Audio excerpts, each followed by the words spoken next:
Hello students, good morning. Today we are going to start our new chapter, that is water, of class 6, that is water, a natural gift. Water is a natural gift for ourselves. भगवान का एक प्यारा सा gift है जिसको हम water बोलते हैं. Now, what is water? How water? किस तरीके से वाटर को हम एक्सप्लेन करेंगे. Water is an inexhaustible or renewable natural resources. Water एक तो inexhaustible है जो कि कभी ख़त्म नहीं होता है और renew होता रहता है, जो कि हमें नेचुरल रिसोर्सेज मतलब नेचर से मिलता है. Now 3/4 of the earth surface is covered with water. हमारी अर्थ सरफेस का 3/4 पार्ट किससे कवर्ड है? वाटर से कवर्ड है.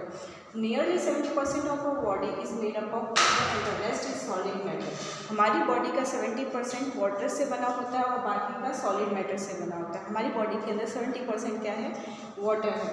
Now water is essential for life. Water is essential for life. Water which is fit for human consumption is known as fresh water or potable water. जो कि हमारे human consumption के लिए अच्छा रहता है, जो प्योर वाटर होता है उसको क्या बोलते हैं? फ्रेश वाटर बोलते हैं या फिर पोटेबल वाटर बोलते हैं. Only 2.6% of total water is fresh water. जो टोटल वाटर का 2. जो हमारी अर्थ पे जितना भी वाटर प्रोवाइडेड है उसमें से 2.6% ही है जो कि फ्रेश वाटर है. ना only 0.01% of the total water reaches human and animals. और उस टोटल परसेंट में से 0.01% ही हमारे इंसानों तक या फिर जानवर तक पानी पहुंच पाता है पीने के लिए. ना what are the sources of water? Water के सोर्सेज कौन कौन से? एक तो है rain water, ground water, then surface water, now rivers and streams, lakes and ponds and sea water. यहाँ से हमें पीने का पानी मिलता है. Now states of water. What are the states of water? Water can be exist in 3 states, solid, liquid and gas. हमारे earth पे वाटर 3 स्टेट्स में मिलता है, solid, liquid and gas. Solid में कैसे? That icebergs also is there. Then liquid as you know, और liquid water. Then gas मतलब atmosphere में जो ऑक्सीजन है, ऑक्सीजन के अंदर जो मॉइस्चर है वो किससे बना हुआ है? वाटर से ही बना हुआ है. Now water and it's forms. Water और उसके फॉर्म्स कैसे हैं? Ice is the solid state of water. Ice कैसा है? सॉलिड स्टेट है. Water is the liquid state of water. Water already liquid state में ही है. नाउ वेपर और steam is the gaseous state of water. Gaseous state में कब मिलता है? जब वेपर और स्टीम क्रिएट होते हैं. Now after this we are having water cycle. Water cycle क्या है? The cycle of process by which water circulates between the earth, ocean, atmosphere and land, involving precipitation as rain and snow, drainage in streams and rivers, and return to the atmosphere by evaporation and transpiration. Now what is water cycle? Water cycle का process कैसा है कि हमें पानी, we are having oceans, all these rivers and all these things. वहाँ पे evaporation की process होती है. वो इवेपरेशन की प्रोसेस की वजह से जो वाटर है वो वेपर्स बन के क्लाउड्स के फॉर्म में कन्वर्ट हो जाता है. फिर वो क्लाउड्स क्या करते हैं? रेन करते हैं. अगेन वो वाटर वापस से ओशियंस में आता है. फिर वहाँ से वो वापस से क्लाउड के फॉर्म में कन्वर्ट होता है. This is called a water cycle. Now we are having water conservation. It is a wise and judicious use of water. Ways of conserving water. Get all leaking taps repaired. सबसे पहले हमें किस तरीके से water को conserve करना चाहिए, prevent करके रखना चाहिए. सबसे पहले जितने भी लीकिंग टैप्स हैं उनको ठीक कीजिए. Use a bucket for taking bath instead of shower. Shower की जगह पे बकेट में से पानी लेके नहाना चाहिए. Collect rain water and use it for gardening and recharging ground water. हमें रेन वाटर को कलेक्ट करना चाहिए और उसको गार्डनिंग और रिचार्जिंग ग्राउंड वाटर के लिए यूज़ करना चाहिए.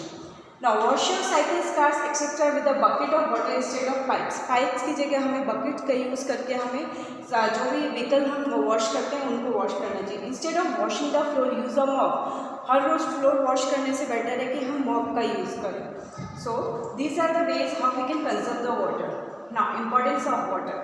Digestion of food take place in the stomach when food is mixed with water. हम सबसे पहले वाटर का क्या इंपॉर्टेंस है वो देखते हैं. सबसे पहले वो फूड को डाइजेस्ट करने में हेल्प करता है. Second, important medium for the transportation of food, oxygen, carbon dioxide in the body. ये एक इंपॉर्टेंट मीडियम है जिसकी हेल्प से बॉडी के अंदर डिफरेंट फूड, ऑक्सीजन और कार्बन डाइऑक्साइड ट्रांसपोर्ट होते हैं. Water is use to produce electricity. Water की हेल्प से हम इलेक्ट्रिसिटी प्रोड्यूस कर सकते हैं. Water is essential for the germination of seeds. Seeds की जर्मिनेशन के लिए वाटर काफ़ी ज़रूरी है. Water helps in maintaining the body temperature. Water की वजह से हमारी बॉडी का टेम्परेचर मेंटेन रहता है. Now excess of water. When it rains और snow, some of the water is retained by soil. जब बारिश या स्नो होती है तो कुछ जो वाटर होता है वो सॉइल रिटेन कर लेती है, इट्स कॉज फ्लड। और उसकी वजह से क्या होता है, फ्लड, ज़्यादा पानी रुक जाए तो वो क्या क्रिएट करता है, फ्लड क्रिएट करता है। It affects by damage property and endanger the life of humans and animals. Rapid run off causes soil erosion. Now lack of water, it is the lack of sufficient available water resources to meet the water needs within a region. मतलब अगर पानी की कमी हो जाए तो हमारे यहाँ पे इतना ज़्यादा it is the lack of sufficient available water resources to meet the water needs within a region. Suppose हमें पीने का पानी कितना चाहिए, अगर वहाँ पे उतना पानी नहीं है तो उसे क्या बोलते हैं, लैक ऑफ वाटर बोलते हैं। It cause drought like condition, वहाँ पे सूखे पड़ने की कंडीशन आ जाती है। It affects by acute water crisis, और एक्यूट वाटर क्राइसिस की वजह से या फिर क्रॉप खराब हो जाए तो, या फिर लाइफ वगैरह सब लॉस हो जाती है। इन सब की वजह से भूख और भूखमरी और सूखा पड़ जाना, ये सारे रीज़न होते हैं अगर पानी की कमी हो जाए तो। Now rain water harvesting, rain water harvesting क्या होता है, method of collecting rain water and storing it for use during scarcity. जब पानी की कमी आ जाए तब उस पानी को यूज़ कर सकें, मतलब रेन वाटर को कलेक्ट करके रखना है। It can be use for several purposes including drinking, washing, gardening, flushing etcetera. ये सारी चीज़ों के लिए इसको यूज़ किया जाता है, जैसे drinking, washing, gardening and flushing etcetera. Water vapours get added to air by evaporation and transpiration. Water vapours हम एयर में कैसे ऐड हो जाते हैं, एवोपरेशन और ट्रांसपीरेशन मेथड से। Now, the water vapor in the air condenses to form tiny droplets. जो water vapor होते हैं एयर में वो किस में कन्वर्ट होते हैं, tiny droplets of water में कन्वर्ट होते हैं, which appear as a cloud। फिर वो किस में दिखने लगते हैं, क्लाउड में दिखने लगते हैं। Many tiny water droplets come together and fall down as a rain।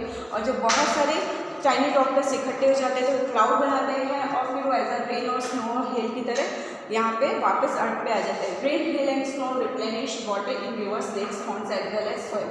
और जो रेन, हेल एंड स्नो में से जो पानी निकलते हैं वो वापस से किस में चला जाता है, पॉन्ड्स और वेल्स में चले जाते हैं। एक्सेसिव रेन्स में cause flood while lack of it for long periods में कॉज ड्रॉट्स। ज़्यादा बारिश हो गई तो फ्लड हो जाएगा, कम बारिश हुई तो ड्रॉट्स मतलब सूखा आ जाएगा।